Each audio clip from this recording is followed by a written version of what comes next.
আজকের ভিডিওটি হচ্ছে ট্রাইব্যুনাল সম্পর্কে, ঠিক আছে। অ্যাডজুডিকেশন থেকে যে সমস্ত ভোটারদের নাম বাদ গিয়েছিল তাদের ট্রাইব্যুনাল হিয়ারিং হচ্ছে, শুরু হয়েছে এবং সেই বিষয় নিয়ে দেখা যাচ্ছে যে ট্রাইব্যুনাল সম্পর্কে অনেক বিষয়, অনেক কথা প্রচারিত হচ্ছে, মানুষের মধ্যে এক ধরনের ভয় এবং আতঙ্কের তৈরি করা হচ্ছে। তো দেখুন, এখানে কিছু জিনিস প্রত্যেকটা ভোটারকে বুঝতে হবে। প্রথমত আপনাকে বুঝতে হবে যে আপনার যদি অ্যাডজুডিকেশন থেকে নাম বাদ হয়ে থাকে এবং আপনি যদি ভোট না দিয়ে থাকেন, দিতে না পান, তাহলে আপনি ট্রাইব্যুনাল অ্যাপিল করেছেন। এই জায়গাটা আপনাকে বুঝতে হবে যে আপনি ট্রাইব্যুনালে অ্যাপিল করেছেন, তার মানে এটাই যে আপনার নিজের প্রতি একটা আত্মবিশ্বাস আছে যে আপনি ভারতীয় এবং আপনার সেই ক্ষমতা আছে এটা প্রমাণ করার বলেই কিন্তু আপনি ট্রাইব্যুনালে অ্যাপিল করেছেন এবং আপনি অ্যাডজুডিকেশনে যে সিদ্ধান্তটা নেওয়া হয়েছিল আপনার ওপরে, সেই অ্যাডজুডিকেশনের বিরুদ্ধে চ্যালেঞ্জ করে আপনি ট্রাইব্যুনাল অ্যাপিল করেছেন। এই জিনিসটা কিন্তু আপনাদেরকে বুঝতে হবে, ঠিক আছে। এবার ট্রাইব্যুনালে আরো কিছু জিনিস বুঝতে হবে। দেখুন, কাগজ হচ্ছে মেন কথা, ঠিক আছে। আপনি যে যাই বলুন বা যে যাই বলুক না কেন, আপনার কাগজ হচ্ছে আপনার শক্তি। কাগজের বাইরে কিন্তু এখানে কোনো কিছু নাই, কোনো কিছু চলবে না। এবার কাগজ, এখানে দুটো জিনিস আপনাদের বুঝতে হবে, যে ভয়, যে আতঙ্ক মানুষের মধ্যে তৈরি করা হচ্ছে, যে ট্রাইব্যুনালে আপনার দুই ধরনের মানুষের কাগজ চেকিং হচ্ছে। দুই ধরনের মানুষের ভোটার লিস্ট থেকে নাম বাদ গিয়েছে। এক, নো ম্যাপিং যারা, আর দ্বিতীয় হচ্ছে লজিক্যাল ডিসক্রিপেন্সি। এবার তো এখানে আপনাকে কাগজটা বুঝতে হবে যে নো ম্যাপিং এর ক্ষেত্রে নির্বাচন কমিশন যে কথাটা বলেছিল ডকুমেন্টস এর ক্ষেত্রে, লিস্ট অফ ডকুমেন্টস, ঠিক আছে, ইন্ডিকেটিভ নট এক্সস্টিভ। এখানে ইন্ডিকেটিভ নট এক্সস্টিভ এই যে কথাটা, এই কথাটার অর্থ হচ্ছে যে এই ধরনের, এইগুলোই নয়, এর বাইরেও কাগজ প্রযোজ্য। এবার এখানে দুটো জিনিস বুঝতে হবে, যে যখন এই কাজগুলো অফিসের মাধ্যমে হচ্ছিল, বিডিও অফিসের মাধ্যমে, বিওলোদের মারফতে হচ্ছিল, মাধ্যম দিয়ে হচ্ছিল, তখন কিন্তু এই 11টা ডকুমেন্টসকেই মানে শেষ ডকুমেন্টস হিসেবে ধরা হয়েছিল, এক্সস্টিভ ডকুমেন্টস হিসেবে। জন্ম সার্টিফিকেট, পাসপোর্ট, 1987 সালের আগের সরকারি কাগজ, হ্যাঁ, ঠিক আছে, এসসি এসটি ওবিসি সার্টিফিকেট, এই 11টা কাগজ যেটা লিস্টে আছে। কিন্তু বিচার ব্যবস্থাতে যখন এটা যাবে, বিচারালয়ে যখন যাবে, আইনের কাছে যখন যাবে, তখন আইনের কাছে কিন্তু এখানে এই কথাটা গ্রহণযোগ্য হবে, এই কথাটা তুলে ধরা হবে যে ইন্ডিকেটিভ ডকুমেন্টস নট এক্সস্টিভ। মানে এখানে যেহেতু নির্বাচন কমিশন নোটিফিকেশনে বলে দিয়েছে যে এইগুলোই নয়, এর বাইরেও কাগজ চলতে পারে এই ধরনের, তাহলে যারা আপনার লজিক্যাল ডিসক্রিপেন্সি থেকে যাদের হিয়ারিং হয়েছে, তাদের ক্ষেত্রে যে এই 11টায় কাগজ লাগবে এমন কিন্তু কোনো নোটিফিকেশন নির্বাচন কমিশনের তরফ থেকে ছিল না। এই কথাটা স্পষ্টভাবে আপনাদেরকে বুঝতে হবে। যদি আপনার ম্যাপিং না থাকে, আবার কথাটা বলছি, রিপিট করে বলছি, যদি আপনাদের কোনো ম্যাপিং না থাকে, মানে 2002 সালে যদি আপনার নিজের বাবার, মায়ের, নানা নানি, দাদা দাদি, এই 6 জনের মধ্যে যদি কারো ম্যাপিং না থাকে, ম্যাপিং দেখাতে না পারেন, সেই ক্ষেত্রে আপনার কাছে এই 11টা এক্সস্টিভ ডকুমেন্টস হিসেবে নিতে পারে। মানে জন্মের প্রমাণ হিসেবে জন্ম সার্টিফিকেট বা পাসপোর্ট, ঠিক আছে, জন্মের প্রমাণ হিসেবে, বা মাধ্যমিকের অ্যাডমিট কার্ড বা সার্টিফিকেট, আচ্ছা, এইগুলোই নিতে পারে। কিন্তু যদি আপনার লিঙ্কেজ থাকে, সেই ক্ষেত্রে বিচার ব্যবস্থায়, বিচারালয়ের কাছে আপনি যখন যাবেন, তখন দেখা গেল আপনার যেহেতু লিঙ্কেজ আছে, সেহেতু আপনার কেসটা নো ম্যাপিং এর থেকে আলাদা।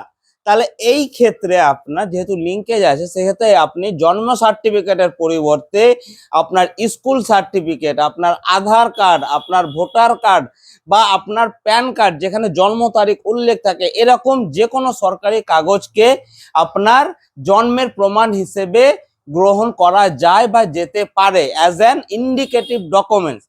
এই বিষয়টা কিন্তু আপনাকে বুঝতে হবে, ঠিক আছে। এবার আরেকটা ছিল ব্যাপার, যে যখন হিয়ারিং চলছিল, তখন নো ম্যাপিং কেসগুলোর ক্ষেত্রে আদার্স ডকুমেন্টস, মানে এই 11টা ডকুমেন্টসের বাইরে কোনো ডকুমেন্টস আপলোডের জায়গা ছিল না। কিন্তু লজিক্যাল ডিসক্রিপেন্সির মধ্যে এই 11টা ডকুমেন্টসের বাইরেও ডকুমেন্টস আপলোডের অপশন ছিল। সেটা ব্যাংকের পাসবই হতে পারে, সেটা রেশন কার্ড হতে পারে, সেটা স্কুল সার্টিফিকেট হতে পারে, বা অন্য কোনো সরকারি কাগজ যেখানে ক্যান্ডিডেটের নাম, ক্যান্ডিডেটের বাবা মায়ের নাম বা জন্ম তারিখ উল্লেখ আছে, এরকম যে কোনো সরকারি কাগজ কিন্তু গ্রহণ করা যাচ্ছিল, আপলোড করার সুযোগ ছিল। এবার যে নামগুলো অ্যাডজুডিকেশন থেকে ডিলিট হয়েছে সেইগুলোর মধ্যে বেশিরভাগটাই লজিক্যাল ডিসক্রিপেন্সি থেকে ডিলিট হয়েছে, নো ম্যাপিং থেকে ডিলিটের সংখ্যাটা কম। এবার যেহেতু লজিক্যাল থেকে মানে ডিলিট হয়েছে, সেহেতু এই যে আপনার ইন্ডিকেটিভ ডকুমেন্টস গুলো দিয়েও কিন্তু নাম উঠে যাচ্ছে, এটাই কিন্তু এখন বর্তমানে বোঝা যাচ্ছে স্পষ্টভাবে যে হ্যাঁ, এই ইন্ডিকেটিভ ডকুমেন্টস মানে আপনার রেশন কার্ড, স্কুল সার্টিফিকেট। এবার আপনাদের কাজ কি হবে, দেখুন আপনারা যদি ডকুমেন্টস জমা দিয়ে থাকেন হিয়ারিং এ, ঠিক আছে, এবং সেই ডকুমেন্টসটা যদি আপনাদের রীতিমতো পোর্টালে আপডেট হয়ে থাকে, আপলোড হয়ে থাকে সেই সময়, তাহলে আপনাদের ট্রাইব্যুনালে সেই ডকুমেন্টস দেখে আপনার নামের সিদ্ধান্ত নেওয়া যেতে পারে বা নেওয়া হচ্ছে। কিন্তু যদি না থাকে তাহলে কিন্তু আপনাকে এখন থেকে প্রিপারেশন নিয়ে রাখতে হবে কাগজের। এতদিন সময় ছিল, এই সময়ের মধ্যে প্রিপারেশন নিয়ে আপনাকে নিজের কাগজগুলো ঠিকঠাক ভাবে সাজিয়ে গুছিয়ে রাখা আপনার দরকার ছিল, বা এখনো সেটা করে নিন। আর একটা যেটা বিষয় দেখা যাচ্ছে যে বিএলওদের কাছ থেকে আপনারা সব থেকে বেশি সাহায্য নিন, কারণ একটা জিনিস বিএলওদেরা কিন্তু মানে প্রত্যেকটা বিএলওর কিন্তু একটা মোটামুটি অনুমান আছে যে কোন ভোটারের নাম কি কারণে বাদ যেতে পারে। সেই অনুমানটা কিন্তু বিএলওদের আছে, কারণ বিএলওরা কাজটা ঘেঁটেছে, কাজটা করেছে, কাজটা দেখেছে, মোটামুটি একটা অনুমান আছে। কাগজ দেখে যে কোনো বিএলও কাগজ দেখে মোটামুটি অনুমান করে বলে দিতে পারবে যে আপনার নামটা এই ভুলের কারণে বাদ গিয়েছে। তাহলে সেখানে আপনাকে কি করতে হবে, আপনি যদি আপনার অসুখ ধরতে না পারেন, জানতে না পারেন, আপনার ডাক্তার যদি আপনার অসুখই ধরতে না পারে, তাহলে আপনার ওষুধটা কি দিবে। এবার দেখা গেল আপনার কাগজে হয়তো আপনি রেশন কার্ড জমা দিয়েছিলেন, রেশন কার্ডে হয়তো কিছু একটা ভুল আছে। এবার সেটা যদি আপনি এখনো না জানেন যে আমার এই ভুলের কারণে নামটা বাদ গিয়েছে আমার ডকুমেন্টসে, তাহলে আপনি অল্টারনেটিভ কাগজগুলো দিবেন কিভাবে। হয়তো দেখা গেল আপনার 5টা কাগজ আছে, 5টা কাগজের মধ্যে একটা কাগজ আপনার চোখে হিয়ারিং এ দিয়েছেন জন্ম সার্টিফিকেট। এবার দেখা গেল যে জন্ম সার্টিফিকেট আপনার বাবার নামটা ভুল আছে, থাকতেই পারে, যে কারণে আপনার নামটা বাদ চলে গেছে।